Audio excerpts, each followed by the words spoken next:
Hi, friends. Logan here with the Better Events Podcast. I am so stoked for this week's episode. We are diving into a topic that is near and dear to my heart, show calling, and we're kind of taking the beginner lens to it. So a show calling 101. And you're going to learn about what is even show calling, how you do it at an event, during an event, and then some tips if you're looking to improve as a show caller or if you're looking to get started. And I will encourage you, if you are someone who's like, I don't even know what a show caller is, this is what this episode's for. If you're someone who doesn't even have an interest in show calling, I will say you should listen to it just to understand more about the role. And that will just make you a better, well-rounded producer, event manager, event planner, or even an event client. If you're someone who's hiring this out, it gives you better understanding of what to look for. And as always, we will ask you to leave us a review wherever you listen to podcasts. That does help other people find our podcast and join our amazing Better Events community. Without further ado, let's get into the episode.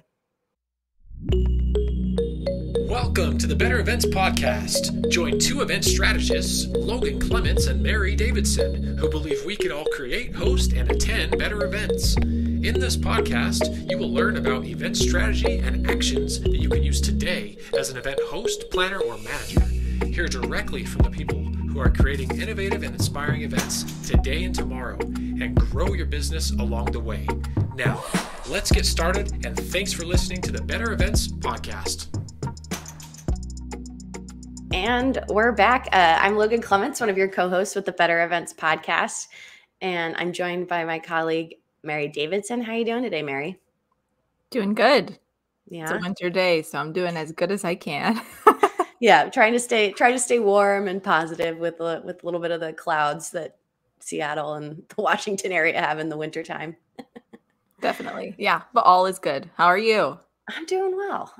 For the start of it. We're cruising in the beginning of 2022. Still feels weird. I feel like it's going to take me like at least till March to get used to saying it. But I did want to kick us off with a little bit of an icebreaker before we jump into our episode about show calling.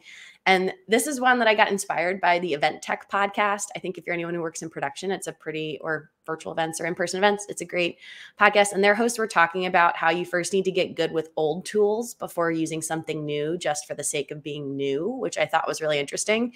And so, Mary, I'm very curious, what is a piece of old or outdated technology or practices that you can't give up? Like, for example, thinking if you're someone who used like the original iPod still to listen to music. This is a good question, and I struggled. I was trying to think. I was like going through everything I use on a regular basis because I was like, I have like my phone from high school and I can't get rid of it, but it's not like I'm using it. And so the best thing I could come up with was just hardwired headphones, which is ironic because I'm not using them at this very second. But for anything other than podcasting, I'm on a walk, I'm even on a Zoom call, I'm using my hardwired headphones with the microphone, like the classic iPhone headphones that come with your phone. And I can't get past it. I don't know what it is. It always works. It never fails me. It never gets disconnected. It's annoying. The cords are annoying, but it sounds better than AirPods. So that's mine. What about you? I like that. That's so great. This one I don't use all the time, but I still like listening to like FM radio on road trips. I did this I didn't do it on my last road trip I took, but the one before, it was actually really fun because like the radio goes out of, certain stations. You don't get them anymore when you're driving far enough, and then you have to find a new station. And it was just really fascinating to like hear what other people are listening to versus like listening to Spotify or a podcast, which I'll do for like shorter walking around. But the radio was one. And then the other one that's not technology was I still use a paper planner, like how I plan my days and my to-dos and things like that. And I do have my Google Calendar, my Apple Calendar. I'm trying to look into some project management software, but like the best for me is like hand writing everything down. And I've talked about in other episodes, my passion planner, but I've bounced to a couple different options. So might not be the most efficient, but I don't think I'll ever give it up even as we get more tech savvy. Yeah.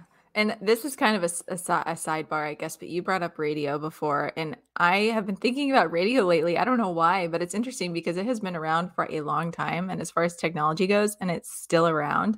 And it blows my mind, especially because maybe it's because I personally am more involved in the tech world than I have been ever before because of the pandemic and virtual events.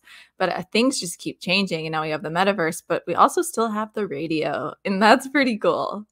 It is. Oh my gosh, it's amazing. And I did mention, I listened, there's a station in Philadelphia that plays Christmas music all the time. And when I was a kid, I used to like look forward to listening to the station when I Like was doing all year homework. round? No, Oh, only okay. Christmas time. But each year it was getting earlier and earlier, and they would let you like vote on their website for how soon you want to listen. It was B101, which I think now has been rebranded to something else, but it's still 101.1 in Philadelphia. And so, yeah, lots of fond memories of radio time. So if you're still using an old outdated piece of technology or an old quote unquote, depending on what generation you're in, don't feel ashamed because they're great.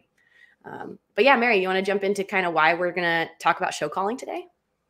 Yeah, definitely. So show calling, we're talking show calling 101. We are going to get a breakdown on what it is, why you need it, when you use it. And Logan is a pro at this. So I'm going to be kind of in the interview seat today learning about it. And I am really excited to. Logan, I had a kind of a flashback because I realized for the event retreat we did last year at Key West, here's my plug for it, by the way. It is coming back in 2022, so stay tuned.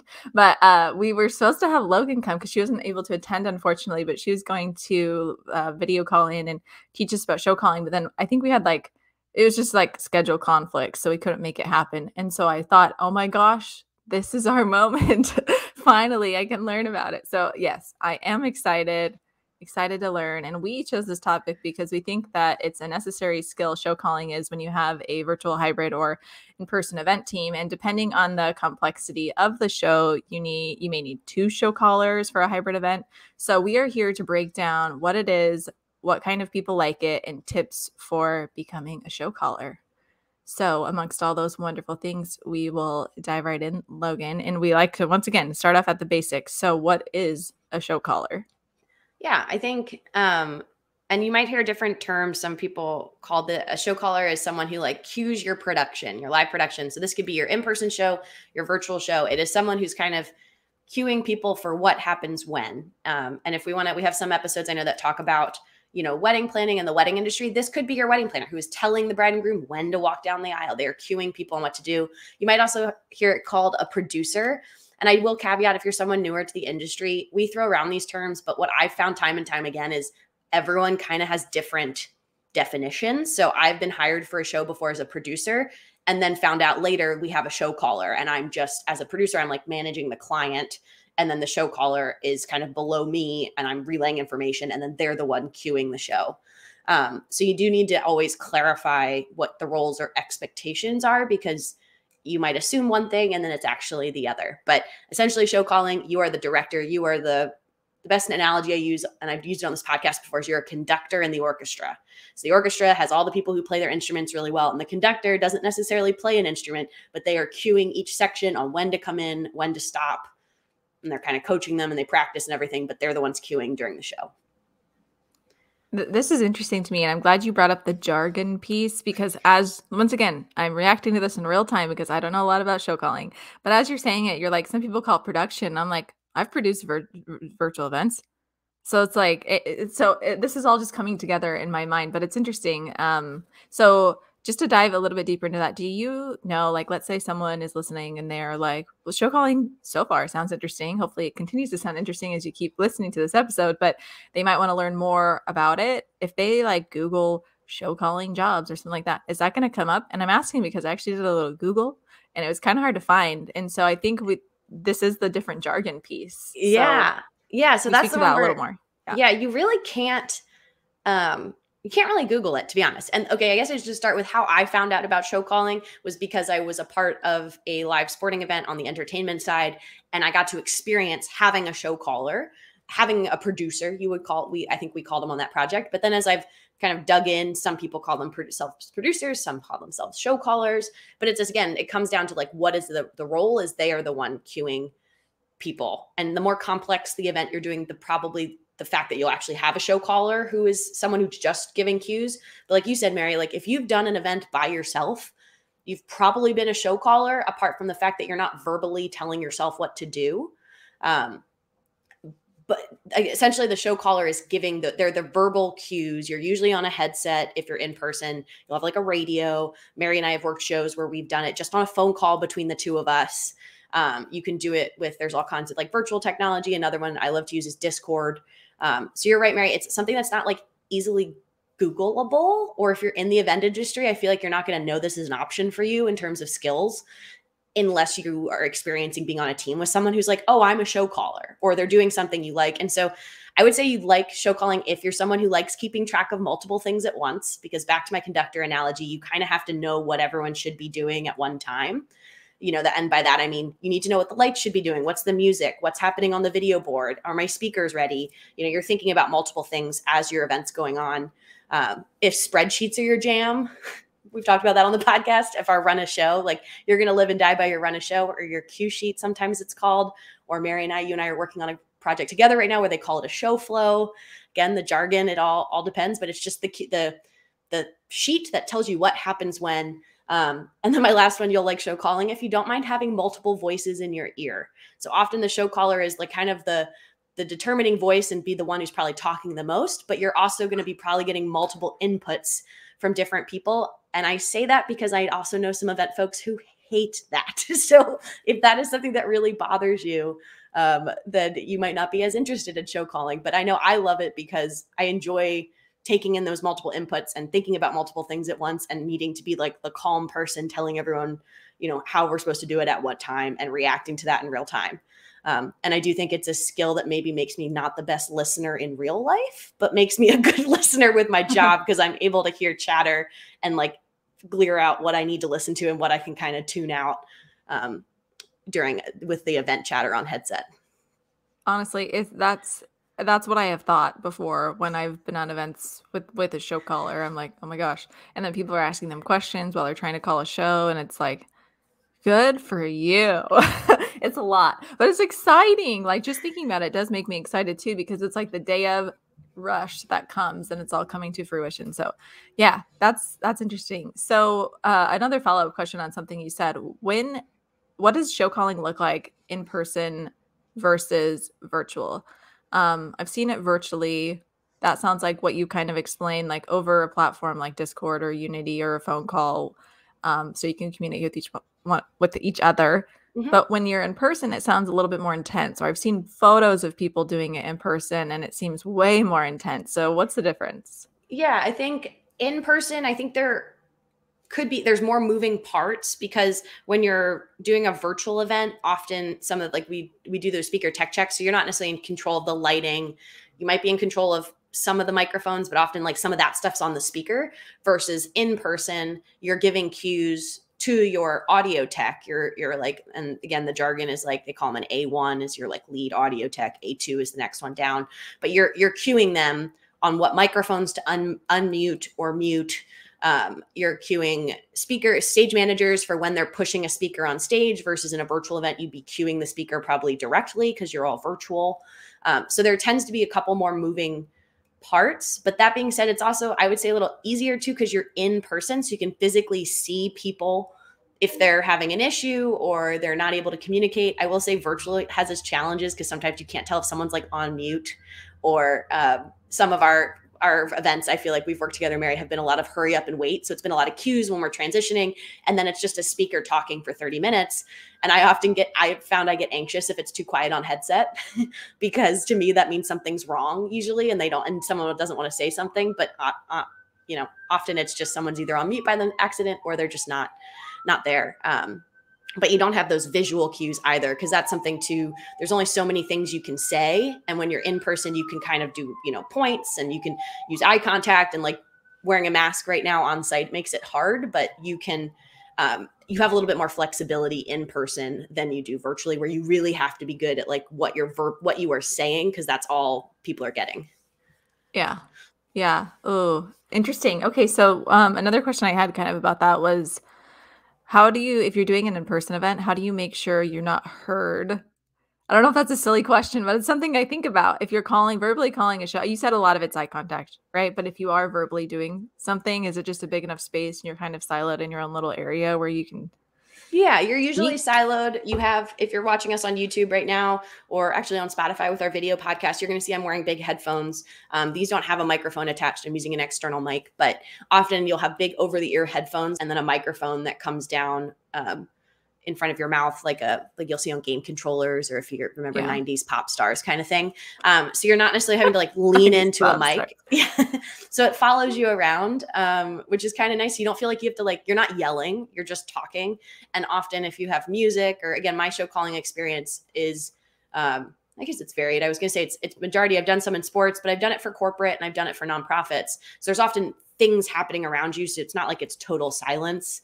I have had to cue like a national anthem, and that you're usually quiet before and quiet after. So I'm not like yelling my cue into my microphone. I'm just talking at a normal level.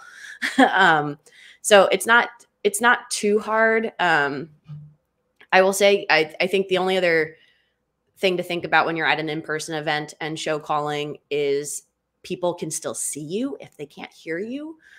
So just maintaining an act of, calm, even if something's going wrong or something's not happening like it should, or, whatever it is, people can still visually see you. But often like the tech team, we're in like the back corner or to the side, or you're kind of, and we're all, we're not supposed to be really seen. But depending again on the venue, you're sometimes there. And I guess I do want to go back one thing with talking about jargon.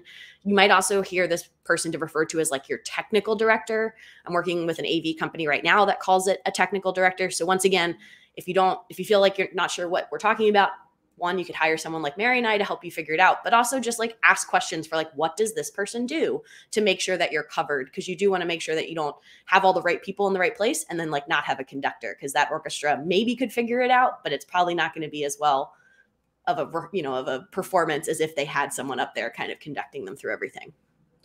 Yeah, I think that's a good call out for what we've talked about before. And that is like the discovery call, or one of the first calls you have with a potential client as you're trying to figure out their needs for the event, confirming jargon. I've heard that somewhere. I think I heard it outside, of us. I feel like I heard someone else say it and I wrote it down because I was like, that's good, because people call stuff different stuff and it gets way confusing. So shout out to that. That's a great idea. So kind of transitioning more into obviously the same topic, but more kind of down a different segue. So how do you show call? Which is a huge question. So we can start off with the pre-show, or however you want to start. Yeah, I think it's a good place to start. We do have, I think for pre-show, when you're being the show caller, again, it depends on the client and the project. Sometimes you create the cue sheet, the run of show. Other times it's given to you and you're just calling off of it or giving the cues off of it. But I always start there. And Mary, do you remember what episode our run of show episode was? I'm blanking now, but if you go back and look, I want to say it was in our early, I can find out, 10s or teens. I think it was like 5. I don't know. Okay. But you should go back and listen to our run of show episode. It really complements what I'm talking about now. Episode 5. Episode 5. And this can be something as simple as an Excel doc, a shared Google Doc. Fancier shows use a software that I know of called ShowFlow, but it also only works if like your company has a ShowFlow software account. So I haven't really used that as much. If you send us an email at bettereventspod@gmail.com, we can send you our run of show template if you'd like to utilize that. But the cue sheet, run of show is really just something that breaks down everything that's happening. So it gives you a start time, an end time. You'll see TRT, total run time for your event. It gives you timing, and you can get as specific or as broad as you want. I found if you're doing something that is very intensive on the show calling side, meaning you have a lot of elements happening, a lot of things happening, where you have to be very precise with your timing, making sure that you get it down to like the second. I don't go as deep as the middle of a second, but I will probably get down to the second of how things are timed out, and then have a column for every individual thing that's happening. So like lights, if you have a big video board or projection screen, what's happening there? What's your music? If you have anything virtual happening, having a separate column for each, because think about your team, you'll probably have one person on lights, and it's very helpful for that person just to have to look at one column on your big crazy run sheet and say, oh, this is what I'm responsible for. This is when it happens, versus like making very complicated descriptions. Or if you did this all in a Word doc, it wouldn't be as easy to skim and understand as an individual player, where's my role? Or if I'm the lighting guy, okay, it's lights on, lights off. It's lights at our show level. Okay. And then lights off again. Having it all in one column makes it very easy to understand everybody's roles. If that kind of makes sense. Totally. And if you're listening to this and you're used to creating a show, especially if you've been listening to our podcast for a while, since this was one of our earlier episodes. And so to me, it's motivating because you're like almost there. You've already created it. The difference, or I guess the next step would be to have a role where you're actually verbally, calling that out, those cues out. And I also want to shout out what Logan just shouted out, which was episode 5 of our podcast on Run of Show. And I'm doing that because it's actually one of our most requested templates. Like one of the emails we get, it's highly requested. So feel free to email us and ask for it. Like she said, we're happy to share it with you. And it's solid. It's really good. Thank you, Logan. I use it and I love it and it's amazing. And much better, like you said, than a Word document. Oh my goodness. Much better. Yeah. Yes. And it's really helpful. I will say, again, it's not perfect. I've definitely tweaked that from different run of shows I've come across. So the best part about, I think, our template is it gives you a starting point. And then from there, you can customize it based on however you want to organize your information. But I often find having a blank document is overwhelming versus having a template is super helpful. But another one I would say pre-show is you really need to confirm your equipment and your tech needs with the rest of the team. So in what way, like Mary and I have talked about, of how will you contact your production team during the show? So how are you going to be giving them those cues? I would always prefer a verbal option. So Mary and I at the very base level have just done like a phone call. I've also done it in Zoom, and the whole production team for a virtual show, we're all in Zoom together. I've used Unity, which is an app, and you can use that on site, which is cool. And then I've used hardwired like radios that actually have 2 channels and a headset for on-site things. But anything verbal is way better than texting. I've done events where I've been a volunteer and they're like, we'll just text you cues. And it's just really hard to know if the person's typing, if they just aren't looking at their phone, if they're actually doing what you're saying they're doing versus a verbal confirm. The amount of time you need to confirm that is so much faster. And so I highly recommend that, especially but don't think you have to be really complicated if you have a show that's only 2 people. Mary and I have done virtual fundraising events where she's been show calling and I'm helping on the fundraising side or with chat, and just us being on a phone call that she can kind of prompt me, hey, drop this in the chat, or I can call out someone made a big donation is way better than us trying to text that or chat it to each other. And then my other one would be scenario planning. This is with your team as well as your client. So my favorite question to ask is, what to do if we have tech issues, or what to do if a speaker is running late? Do we postpone the show and, do we kind of stall, or do we just move on? What if a speaker's talking for too long? Are we going to interrupt them and have the MC come in and take them off stage? Or are we going to just let them talk? What if somebody's on mute? What if our live stream stops? Right now, my hybrid question is always, in a hybrid event, does your virtual audience or your in-person audience take priority? Or are they both equal? And if they're both equal, you'll have to talk through that more. But I say that because if the live stream stops, are you going to interrupt your on-stage person at the in-person event and say, hey, can you stall while we get our live stream back up? Or are you going to continue on and just apologize to your virtual audience? You rejoin when you're able to rejoin. But these are really important to think about ahead of the show, because then if you've already talked about it during the show, your whole team will know, oh, this is what we've decided we're doing, versus that panic of, oh no, something has gone wrong. What do I do? So it just helps you react faster, I've found, than just avoiding talking about it. Yeah, definitely. Many lessons learned with that one. So awesome. So what about during the show? What does that actually look like?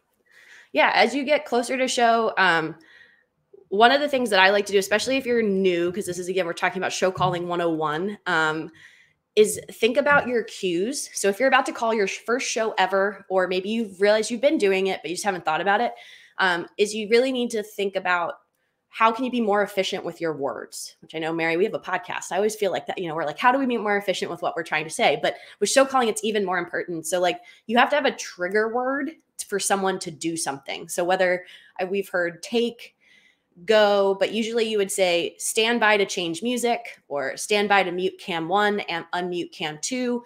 And then your trigger word is the word you're saying that the person knows, okay, here's when I hit my button. Here's when I do what I'm supposed to be doing. And so you can say take or go. And then knowing if you're going to count people in, if you're going to say, okay, stand by to change music, 5, 4, 3, 2, 1, go. And on go, they know that they're going to change the music.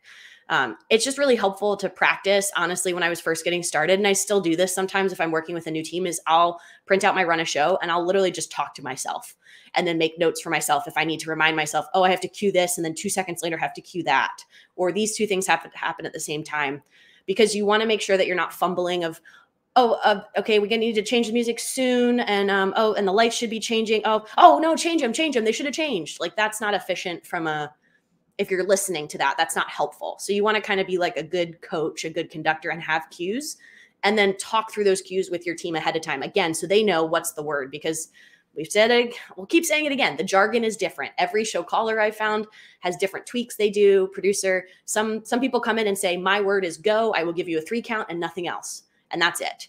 I'm a little bit more collaborative, I like to think, where I kind of adjust my style to the team because I'm open to whatever they're comfortable with, but kind of going through your cues so you guys are all on the same page. And then you usually lead the rehearsal. You're going to do like a table read like they do with like TV shows where you talk through your run of show, make sure it's clear, everyone understands what they're supposed to be doing. And then you actually go through a rough kind of tech rehearsal where you check all your graphics, your audio, and what you want to do. And if you have time, you can do a full blown rehearsal with like the client and speakers and things like that. But that is really the kind of the gist. And then you call the show on event day, and you're cueing everyone for what to do when, and you follow the cue sheet, but like things are going to go wrong or not according to plan, and you're going to have to improvise a little bit. So you're usually the person that they'll kind of look at and like improvise a bit. What's an example? When I did volleyball at the Tokyo Olympics, we'd have to grab the teams to do team intro. And sometimes some of the teams didn't want to come when we asked them to come. They wanted to keep warming up for their game because they're athletes and they're focused on the match, not my presentation that needs to happen before the game. And so sometimes they were late according to our run sheet. Now I'm behind, but it's not like a panic mode. It's like, all right, DJ, keep playing. We are standing by with music. Stage manager, do we have the teams? Do we have the teams? Okay, teams, stand by to change music and graphics in 3, 2, 1, go. Send USA, and we're sending the team. So you're that person that is kind of steering the ship during the event. And I have to say, it's been, if you haven't had this experience, it is fun. It's obviously professional. People are hiring you for these services, and so you keep it professional. But it's fun to have that, behind the scenes, I guess, conversations a little bit here and there. People joke around. Usually it's a fun time, but also you're getting things done. You're not like there's some banter. Yeah, you need to keep the comms clear, but there's banter and it's fun. Yeah. Every event has downtime at different times, or you've done something and then you're kind of, it's like, hurry up and wait. And during that wait, you can have some banter and understand. I mean, I think for like tips for show calling, it's just really practice. I will still say, I'm glad that Mary called me an expert, but honestly, I feel like I'm a beginner. Because again, it's all relative to who you meet, but it's something that I love to do when I get to do it. But like, take time. If you never called a show before and you're not the show caller, like practice. The next time you're producing an event, like practice talking through the cues yourself, or ask to be on whatever channel or app your show caller is using so you can just listen. That is like the best advice I got when I first got started, and was like, how do I do what that person is doing? And the folks I talked to who were doing the show calling jobs I wanted said, just spend time on headset, like spend time listening to other people cue, listening to, and like you can learn and just kind of absorb, and then also take it and like practice it yourself. Don't feel weird if you're like talking to yourself in your house, because I've done that so many times just to make myself feel better about my cues. Yeah. Great tip about listening and getting started and just hearing it. Couldn't agree more. Any other tips or anything we didn't touch on, Logan? I feel like I had 2 more here for kind of tips, but one was like, don't forget about transitions. We've talked about this before. I've done a YouTube video on it. It's like the #1 mistake. I think people think about all their big keynote and their big closing, and they forget, how am I getting from my keynote to my closing? Like, who's doing what? So make sure you talk through this at your rehearsals, and like, how do you move from one element to the other? Are they okay if there's no one talking and you're just playing music while one speaker exits the stage, the next one comes on, or virtual if you're switching from one speaker to another? Or like, will an MC be kind of hosting it all? So just talk through that, because it's not the fun, like meaty stuff of your event, but it's really useful and really helpful to make it feel seamless. And then my last one is just trust your instinct when it comes to your experience in events. Like, trust that you know what you're doing. Don't be afraid to ask questions if you're confused. And there's nothing that a quick Google search can't fix, because we talk about jargon, and you're going to be in meetings with production folks that are going to use words, acronyms, things, whatever you don't understand. If you feel comfortable in the moment, raise your hand, ask that question. Say, hey, do you mind just explaining what that one is? I want to make sure I'm thinking of the right thing you are. Or I've done it in meetings before. I've written it down and I Google it later. And then I'll know, oh, they're talking about this like very technical piece of software that like I don't necessarily need to have known about, but it helps me feel, again, like I understand what folks are talking about. Or like a production company is using a term you've never heard before. You just want to make sure that you're talking it through. And then in the virtual world, if you can't understand as a producer how your tech video team moves virtually from one speaker to another, ask them to explain it to you. And like what I mean, like if they're using OBS or vMix, like a video software that's helping them capture video, put graphics on it, and push it to your live stream, like don't be afraid at not right before the show starts, but like at some time to say, hey, can you explain to me how this happens so that you can better manage client expectations of like, we can't just cut from one person to another. We need to, put a slide up or something like that.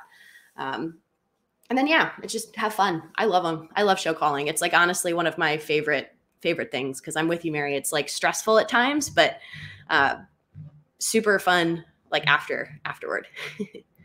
Yeah, you know what would be a fun bonus episode? Don't hold us to this, everyone, but I don't know, maybe email us if you want to hear it. But I think it'd be cool to do like some mock show calling bonus episode or something like that. I don't know if that makes sense, but I think it'd be cool to be able to hear. If you don't have those experiences to listen, then maybe we could create that for you. Yeah, no, definitely. Or email us. I know we're always down to help grow the community or like help you get experience. If you're interested in shadowing of any form, we can try to find the right project where it makes sense. If again, you just wanted that time to just like listen, to be a fly on the wall, because that was, I will say, pre-COVID, I was trying to find more opportunities to show call, to be on headset. Like I said, have that advice. How do I gain experience? And then COVID hit and I was like, all right, this has derailed everything I've ever planned. And then I've never been on headset more because again, for virtual events, it's even more crucial that you're all like on an on an audio channel, able to listen, convey things really quickly because you don't have that help of being verbally in the same space or physically in the same space. So that's something that I've never spent more time now in the past 2 years. And that's helped me feel more comfortable and more confident in my show calling abilities. I will also say, if you're someone listening to this and going, I don't want to do any of that, that sounds really stressful and overwhelming, totally okay. But I think it's helpful for you to know what it entails so that you know who to look for or who to ask for. Because again, everyone has different styles. Not every event requires a show caller. But like Mary mentioned, like she's show called events. It's just been when it's like just her or her and another person. We've all done it before, and it's just the bigger and more complicated the show gets, the more experience you might need, or at least more confidence and ability to make those short, concise calls because you have more things that you're queuing at once. Yeah, absolutely. Well, thank you, Logan. I have learned a lot. I hope others have as well. Thank you for sharing all your tips and tricks for this topic. And then I think it's time for our bonus tip, which I have today. And my bonus tip is about Zoom, bringing it back a little bit. But if you did not know, Zoom has something called a Zoom community, which I believe they actually launched in 2021. But it's basically like a forum. If you want to, relate it to Reddit, but for Zoom, that's kind of what it is. But it's an official Zoom system. And so basically users can find answers, seek support, and receive guidance from peers and from others. So it's a great resource if you're a Zoom user, if you do Zoom events. It's a great place to be able to talk to others and just figure out some tips and tricks about Zoom. So Zoom community, you can access it. I don't believe you can access it through your like Zoom client. You have to like log into your online portal and then you'll be able to access it from there. It does require a login. So there you go. There is my bonus tip for the day. Very cool. Yeah, we love some community learning. Like I said, we're all about community. But that brings us to the end of our episode of the Better Events Podcast. Thank you all for listening. You can follow us on Instagram at Better Events Pod. If you want to give us a little present, you can write us a review wherever you listen to podcasts so we can help other people find us. And you can send us an email at bettereventspod@gmail.com if you have any follow-up questions, ideas for future episodes. Would you guys want to hear what a sample show calling sounds like? But we'll be back in your feeds again next Wednesday. Thanks, everyone.